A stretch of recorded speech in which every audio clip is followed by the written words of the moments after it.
Аузубиллахи Бисмиллахир-рахманир-рахим.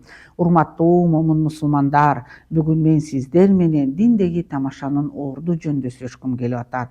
Коомду тамашага салбай турган темалар бар. Аны көпчүлүгүңүздөр билесиздер.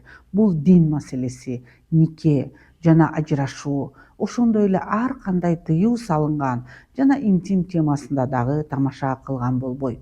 Динде тамашага тыюу салынган эмес, бирок тамашалагыла жана күлгүлө, бирок уруксаат берилген чектен ашпашыбыз керек.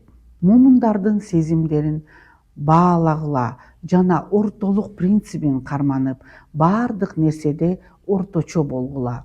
Бисмиллахир-рахманир-рахим. Ла ю'минул абдал имана куллуху хатта ятрукул китаба фил музахат. Тамашалардагы калптан баш тартмайынча Аллахтын кулу толугу менен ыйман келтире албайт деп пайгамбарыбыз Мухаммед саллаллаху алейхи вассалам айткан. Урматтуу момун мусулмандар, тамашалагыла, бирок тамашада ислам дининде калп болбош керек. Бири-бириңиздерди аягыла, аёр мамиле менен тамаша кылыңыздар. Саламу алейкум ва рахматуллахи ва баракатух.